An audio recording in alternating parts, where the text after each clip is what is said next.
अस्सलाम वालेकुम dear students. Unit number 2 biological molecules. बेटा आज जो हमारा टॉपिक है वो है importance of carbon. Periodic table में अगर देखा जाए तो कार्बन का जो एटॉमिक नंबर है वो है 6 और उसका जो एटॉमिक मास है बेटा वो है 12। जितने भी ऑर्गेनिक कंपाउंड्स हैं, मिसाल के तौर पर कार्बोहाइड्रेट्स हो गया, लिपिड्स हो गया, प्रोटीन्स, न्यूक्लिक एसिड्स, तो इन तमाम में कार्बन का जो एलिमेंट है वो सेंट्रल पोजीशन रखता है, यानी विदाउट कार्बन बेटा वो बन ही नहीं सकते। So carbon occupies the central position in the skeleton of life. Carbon जो है स्केलेटन ऑफ लाइफ में सेंट्रल पोजीशन रखता है। अगर ह्यूमन बीइंग की बात की जाए तो हमारा जो बॉडी मास है बेटा उसमें 18% सिर्फ क्या है, कार्बन है। Carbon is tetravalent. कार्बन क्या है, टेट्रावेलेंट है। टेट्रावेलेंट से क्या मुराद है कि जिसकी वैलेंसी 4 हो, यानी ये 4 बॉन्ड बना सके।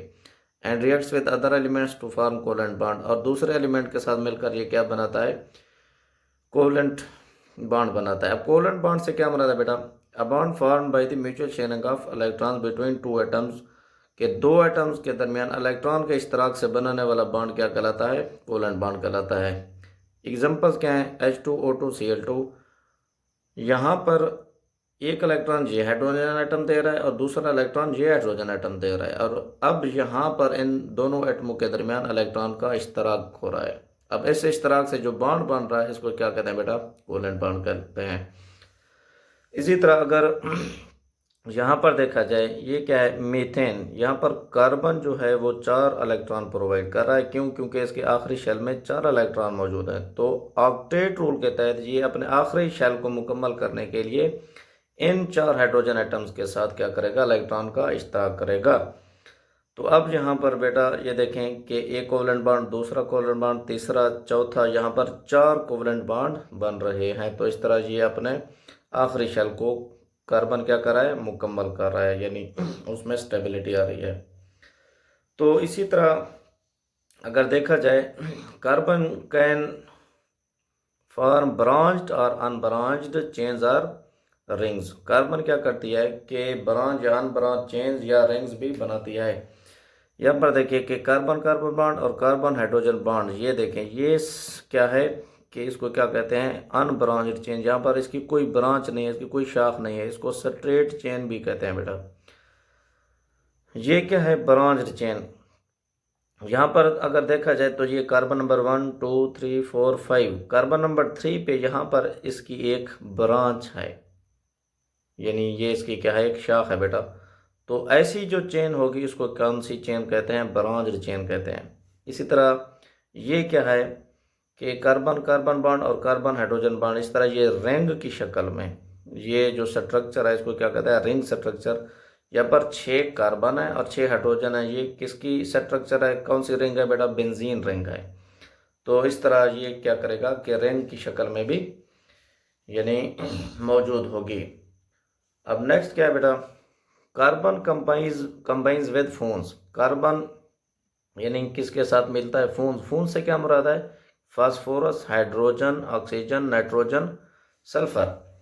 तो इसी तरह बेटा ये क्या करेगा कि अगर कार्बन हाइड्रोजन बॉन्ड होगा तो इससे क्या मुराद है कि ये क्या है, पोटेंशियल सोर्स ऑफ एनर्जी।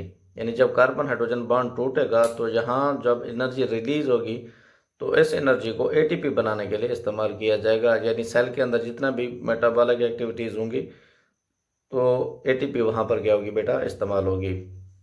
इसी तरह कार्बन ऑक्सीजन बॉन्ड की अगर बात की जाए तो इसको ग्लाइकोसाइडिक बॉन्ड भी कहते हैं।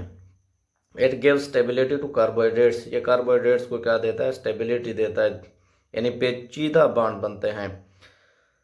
कार्बन नाइट्रोजन बॉन्ड से क्या मुराद है, इसको पेप्टाइड बॉन्ड भी कहते हैं।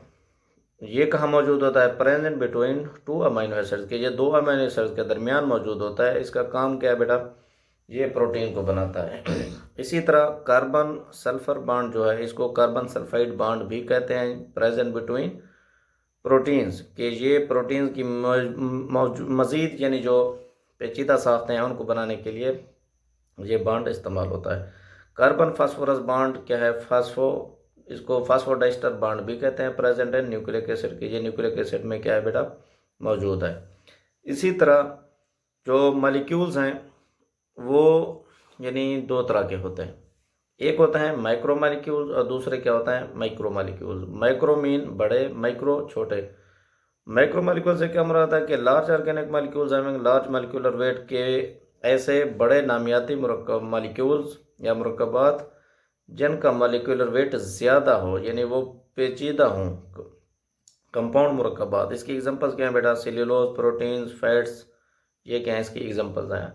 इसी तरह अगर माइक्रो मालिक्यूल्स की बात की जाए, small molecules having small molecular wait के जो छोटे मालिक्यूल्स हैं जिनका मालिक्यूलर वेट भी कम है, तो वो कौन से मालिक्यूल्स कहलाते हैं? Micro molecules. इसके एग्जांपल क्या हैं? Glucose, amino acids, fatty acids, ये क्या हैं? माइक्रो मालिक्यूल्स हैं।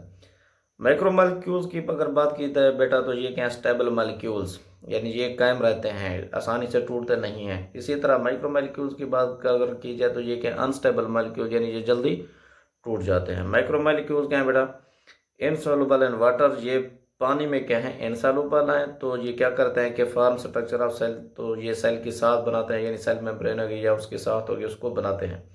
Source of energy for cellular metabolism, कि ये एनर्जी का सोर्स है किसके लिए? सेल के अंदर जो मेटाबॉलिज्म का अमल होता है उसके लिए। क्यों? क्योंकि ये छोटे मॉलिक्यूल्स हैं और आसानी से टूट जाते हैं। तो उम्मीद है बेटा आपको आज का ये लेक्चर समझ आ गया होगा। ओके बेटा, अल्लाह हाफिज़।